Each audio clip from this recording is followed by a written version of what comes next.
বাপরে বাপ। দর্শক দেখুন, 27 তারিখের নবান্ন অভিযানের জন্য কার্যত গোটা রাজ্য থেকে পুলিশকে তুলে আনা হচ্ছে। দেখুন, এটা হচ্ছে পুলিশের একটা বার্তা। আজকের ডেটে এটা করা হয়েছে, দেখতেই পাচ্ছেন 23/8/2024।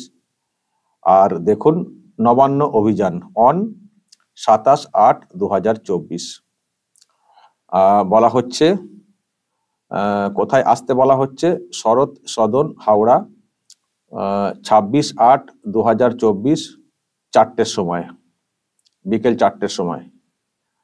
দেখুন বাই নেম কাদের সব নাম রয়েছে, কোন কোন র্যাঙ্কের, দেখুন এসপি র্যাঙ্কের, এসব র্যাঙ্ক ধরে নাম টাম সব দেখুন দেওয়া রয়েছে। একেবারে শিলিগুড়ি থেকে দেখুন দর্শক, 1 নম্বর শ্রী কি বিশ্বচাঁদ ঠাকুর শিলিগুড়ি থেকে। আর সব দেখুন, আমি অত নাম ধরে বলতে গেলে অনেক সময় লেগে যাবে। অ্যাডিশনাল এসপি র্যাঙ্কের সব দেখুন কোথায় থেকে, দেখুন পূর্ব মেদিনীপুর, আলিপুরদুয়ার, বাঁকুড়া, বারুইপুর, রানাঘাট। দেখুন দর্শক, রাজ্যের কোন কোন জায়গা থেকে সব আনা হচ্ছে অফিসারদের। Sundarban police district, Chandannagar police district এবং এই পুলিশ কমিশনারেট আছে, তারপরে বীরভূম, হুগলি রুরাল, মুর্শিদাবাদ। দেখুন শুধু জায়গার নামগুলো দেখুন, নামগুলো না হয় না দেখলেও চলবে, জায়গার নামগুলো দেখুন কোত্থেকে সব আনা হচ্ছে। হলদিয়া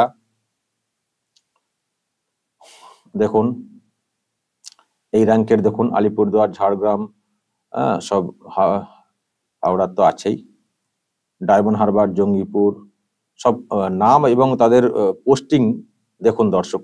তাহলেই বুঝতে পারবেন যে গোটা রাজ্য থেকে কার্যত অফিসারদেরকে আনা হচ্ছে নবান্ন অভিযানকে সামলানোর জন্য।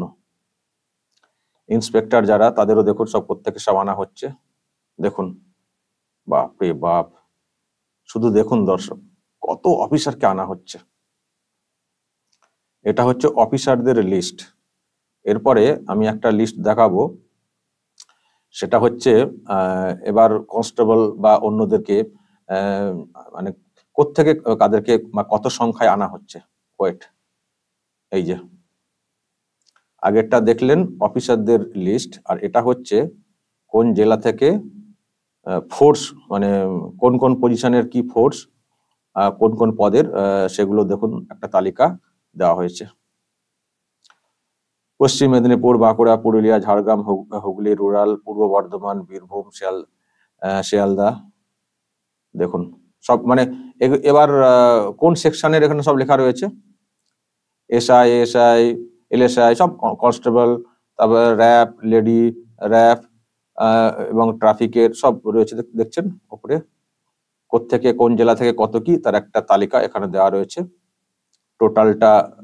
টোটাল এখানে দেখে নিতে পারছেন। আর আগেও যারা ডিউটি করছেন তারা তো থাকবেনই। তো এই হচ্ছে বিষয়, মানে বিভিন্ন মানে সেকশন থেকে ফোর্স যেমন আনা হচ্ছে, আর তেমনি অফিসার, বড় বড় সব অফিসার, তাদেরকেও সব আনা হচ্ছে। তেমনি কিন্তু আজকে অর্ডার হয়ে গেছে, আজকে 23 তারিখের অর্ডারে পরিষ্কার ফুটে উঠেছে, যেটা আমি এটা প্রথমে দেখাচ্ছিলাম। সব হাই র্যাঙ্কের সব অফিসাররা আসছেন, তারা এসে সব কিভাবে কি সামলাবেন এই নবান্ন অভিযানকে, তার একটা মিটিংও হবে আগের দিনে। তারপর সব ফোর্স ডিপ্লয়মেন্ট হবে নবান্ন অভিযানকে সামলানোর জন্য। তার মানে একেবারে পুলিশের তরফ থেকে যত রকম ভাবে আয়োজন করা যায় সেই চেষ্টা কিন্তু চলছে। এটা কিন্তু এই যে বার্তা সামনে এসছে তাতে একেবারে পরিষ্কার। আর এটাও পরিষ্কার, তার মানে 26 তারিখের মধ্যে মুখ্যমন্ত্রী পদত্যাগ করছেন না। কারণ এই যে পোস্ট যেটা সোশ্যাল মিডিয়াতে করা হয়েছিল, সেটাতে কি লেখা ছিল, 27 তারিখে প্রোগ্রামটা করতেই হবে এমন কোনো কথা লেখা ছিল না। লেখা ছিল দেখুন, উই ওয়ান্ট জাস্টিস, দফা 1, দাবি 1, মমতার পদত্যাগ। এই যে বলা ছিল 26/8/2024, 26/8/24 মধ্যে মুখ্যমন্ত্রী পদত্যাগ না করলে 27 তারিখে নবান্ন চলো। তার মানে নবান্ন চলো প্রোগ্রামটাকে সামলানোর জন্য যখন পুলিশ প্রিপারেশন নিচ্ছে, তার মানে 26 তারিখে মমতা বন্দ্যোপাধ্যায় পদত্যাগ করছেন না। তার মানে নবান্ন অভিযান হচ্ছেই, আর কোনো প্রশ্ন নেই। কারণ পুলিশ যখন ওখান থেকে তৈরি হচ্ছে, তার মানে মুখ্যমন্ত্রী পদত্যাগ করছেন না। আর এখানে যেহেতু বলে দেওয়া আছে যদি 26 তারিখে মানে 26 তারিখের মধ্যে পদত্যাগ না করেন, তাহলে পরদিন নবান্ন চলো আমরা করব। তার মানে এটা হচ্ছে, তার মানে প্রোগ্রাম কনফার্ম, আর পুলিশও মোটামুটি তৈরি। তার মানে 27 তারিখে খেলা হবে। তবে দর্শক, এটুকু পরিষ্কার যে মমতা বন্দ্যোপাধ্যায় কতটা ভয় পেয়েছেন এটাকে সামলাতে। একটা নন পলিটিক্যাল প্রোগ্রাম, মানে বিরোধী পার্টি বা মেজর কোনো বড় কোনো শক্তি ডেকেছে তা না, একটা নন পলিটিক্যাল একটা প্রোগ্রাম, জাস্ট সোশ্যাল মিডিয়াতে একটা কল দেওয়া হয়েছে। আর সেটাকে সামলাতে দেখুন পুলিশ কিভাবে তৈরি হচ্ছে। শুধু তৈরি হওয়া নয়, এটাকে বানচাল করার জন্য অনেক চেষ্টা করেছিল রাজ্য সরকার, অনেকটাই চেষ্টা করেছিল। সুপ্রিম কোর্টে গিয়েছিল গতকালকে, আজকে হাইকোর্টও একটা হিয়ারিং হয়েছে, কিন্তু কিছুতেই কিছু হয়নি। এখন দেখছে যে কিছু করার নেই, এটাকে আটকানো গেল না, চলো এবার তৈরি হই। তো তৈরি হওয়া বলতে যা দেখতে পাচ্ছি, গোটা রাজ্যের সব অফিসার পুলিশদেরকে সেই শিলিগুড়ি ওখান থেকে, মুর্শিদাবাদ ওখান থেকে সব অফিসারদেরকে নিয়ে আসা হচ্ছে এই নবান্ন অভিযানকে সামলানোর জন্য। কি ভয় পেয়েছেন মমতা বন্দ্যোপাধ্যায়! আমি জানি না কেমন হবে প্রোগ্রামটা। আমরা কেউ আগে থেকে প্রেডিক্ট করতে পারছি না যে কি দাঁড়াবে বিষয়টা। সবাই বলছেন যাব, এবার সে যাওয়াটা কি হবে, কি সংখ্যায় দাঁড়াবে, এবং কোনো তো লিডার নেই। এই যে কলটা দেওয়া হয়েছে, মানুষ বলছেন যাব, কিন্তু কোনো তো লিডার নেই। ফলে এটা কিভাবে কি হবে, কি দাঁড়াবে শেষ পর্যন্ত বলা যাচ্ছে না। তবে এটুকু পরিষ্কার, লোক কিন্তু প্রচুর হবে, এটা কিন্তু পরিষ্কার। কারণ যে রিয়াকশন দেখছি, আমি তো ভিডিও করছি, আপনারা তো দেখছেনই, যে রিয়াকশন দেখছি, মানুষ যেভাবে বলছেন যে সব কাজ ফেলে দিয়ে ওই দিন আমরা নবান্ন, ওই দিন কোনো কাজই রাখবো না। আমি দেখছি ওনাকে বলছেন যে জীবনে একটা দিন অন্তত বাংলাকে নতুন করে গড়ার জন্য ব্যয় করব। নতুন করে গড়তে গেলে আগে যিনি আছেন তাকে সরাতে হবে, এই জন্যই বলা হচ্ছে আর কি, যে একটা দিন ব্যয় করব। আমিও প্রচার আগে বলেছি যে জীবনে তো অনেক মিটিং মিছিলে গেছেন, পরিবর্তনের লক্ষ্যে অনেক চেষ্টা করেছেন, অনেক কিছু করেছেন, কিন্তু কিছুতেই তো কিছু হলো না বা হচ্ছে না। তো একটা দিন ব্যয় করুন, 27শে আগস্ট সবাই মিলে আমরা একটু রাস্তাতে বের হই, মুখ্যমন্ত্রীকে সরানোর জন্য সবাই মিলে বের হই। এবং এখানে যে কলটা দেওয়া আছে দেখুন, পরিষ্কার বলে দেওয়া আছে, আমি এটা নিয়ে অনেকবার বলেছি যে প্রত্যেক বাড়ি থেকে নিজ উদ্যোগে, কেউ নিয়ে যাবেন না, নিজ উদ্যোগে অন্তত পক্ষে একজন করে আসার আহ্বান। একজন করে বের হন বাড়ি থেকে, দেখবেন রাস্তাতে কিরকম লোকটা হয়, দেখবেন কিরকম লোকটা হয়। আর পুলিশ যেভাবে দাঁড় করানোর চেষ্টা হচ্ছে, জানি না মুখ্যমন্ত্রী ওই দিন থাকবেন কিনা নবান্নে, নাকি আসবেন না, কে জানে। তবে ওটা তো উইকডে, থাকা তো উচিত। এখন যদি হঠাৎ করে অসুস্থ হয়ে পড়েন, হাসপাতালে ভর্তি হয়ে যান, সেটা অন্য বিষয়, কিন্তু থাকা তো উচিত, থাকতে হবে। তো যদি পদে থাকতে চান তাহলে থাকতে হবে নবান্নে। আমরা তো দেখতে চাই আপনাকে ওখানে গিয়ে, যে আপনি পদত্যাগ করেননি কিন্তু বসে আছেন চেয়ার, দেখতে চাই। তারপর মানুষ যা করবেন, পদত্যাগ করানোর জন্য যা করার করবেন, দেখতে চাই।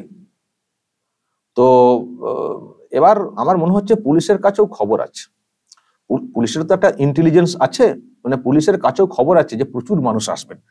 আমরাও যা বুঝতে পারছি, সাড়া যেভাবে আপনারা দিচ্ছেন, দিল্লি থেকে লোকজন আসছেন, রাজ্যের বাইরে থেকে থাকা লোকজন আসছেন ওই প্রোগ্রামে অ্যাটেন্ড করার জন্য, যারা ভেবে নিয়েছেন যে ওই দিনটা হচ্ছে বাংলার একটা মুক্তি দিবস, ওই দিনে আমাদেরকে আসতেই হবে, একটা তাগিদ জন্মে গেছে।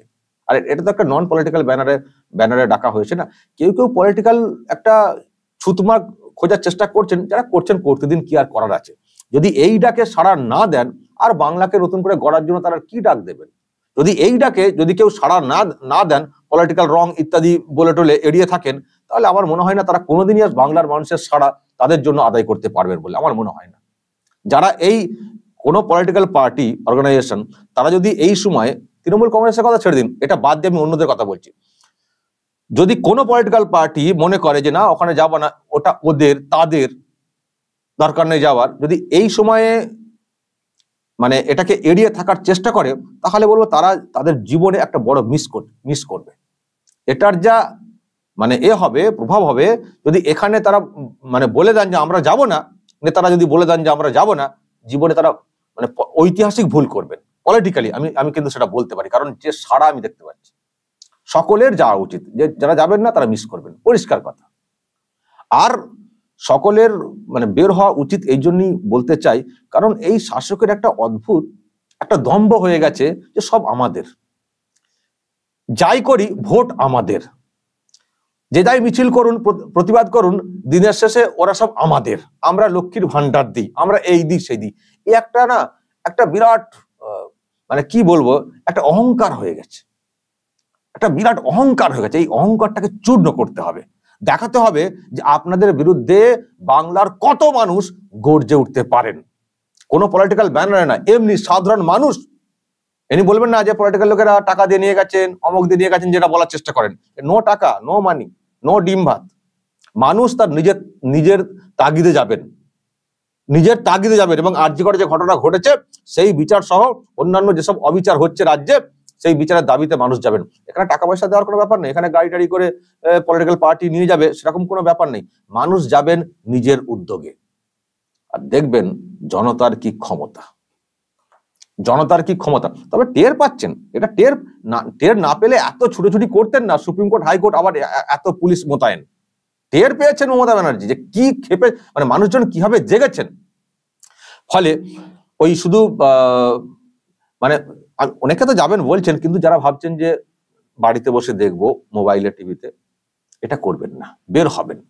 এই শাসককে জনগণের ক্ষমতা দেখাতে হবে, শাসককে জনগণের ক্ষমতা দেখাতে হবে যে মানুষ কি মানে পারেন তার ক্ষমতা জাহির করার ক্ষেত্রে, দেখাতে হবে। আর অনেকে ভাবছেন হয়তো না বাবা, যদি কে মারবে ধরবে গুলি চালাবে, অত সহজ নাকি গুলি চালাবে? অত সহজ? যদি এই মিছিলে, এই র্যালিতে, কারণ এখানে পরিষ্কার কিন্তু বলে দেওয়া আছে কোনো অশান্তি নয়, পাশে থাকুক পুলিশও। তবে আমি একটা খবর আমি শুনছিলাম, যতই পুলিশের লোকজনদেরকে মোতায়েন করা হোক না কেন, আমি শুনেছি যে 80% পুলিশ, বিশেষ করে নিচের তলার, তারা কিন্তু সমর্থন করছে। এখন অফিসারদের চাপে পড়ে হয়তো কিছু করতে হবে, করে দেখাতে হবে, কিন্তু সমর্থন 80% পুলিশের আছে।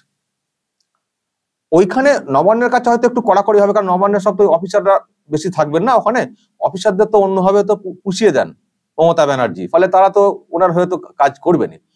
কিন্তু নিচুতলাতে বা ওই আপনাদের এলাকায় ঘিরবেন বলে যারা ভাবছেন, ওইসব ঘিরবেন না। কনস্টেবল বা এইসব লেভেলে যারা আছেন, নিচের র্যাঙ্কের যারা আছেন, তারা ঘিরবেন না। 80% পুলিশের সমর্থন আছে, যেটা আমি খবর পেলাম ভিতর থেকে। ফলে এগোবেন। আর একটা গুলি চালিয়ে দেখুন না কি হয়। এই শান্তিপূর্ণ মিছিলে যদি একটা গুলি চলে, মমতা ব্যানার্জি দেখবেন তারপরে কি দাঁড়াচ্ছে, একটা গুলি। এই যে এত বড় মুভমেন্ট হবে, এই মুভমেন্টের মধ্যে যদি কোথাও একটা রাস্তাতে, আপনার এলাকাতে, ধরুন বাড়ি থেকে বেরিয়েছেন, আপনার এলাকাতে হলো, বড় গন্ডগোল যদি কোথাও করানোর চেষ্টা হয়, আর বিশেষ করে যদি গুলি বোমা পড়ে, বিশেষ করে গুলি যদি চলে, দেখবেন তারপরে কি হাল হয় মমতা ব্যানার্জির, কি হাল হয় দেখবেন। কারণ এটা কিন্তু কোনো কন্ট্রোল থাকবে না, এটা সাধারণ মানুষ, এখানে কোনো লিডার নেই। যদি মিসবিহেভ করা হয় এই মবের সঙ্গে, আমি জানি না পুলিশদের অবস্থায় বা কি হবে, যেসব দেখেছি অন্যান্য দেশে, আমি সেই জন্য বলছি।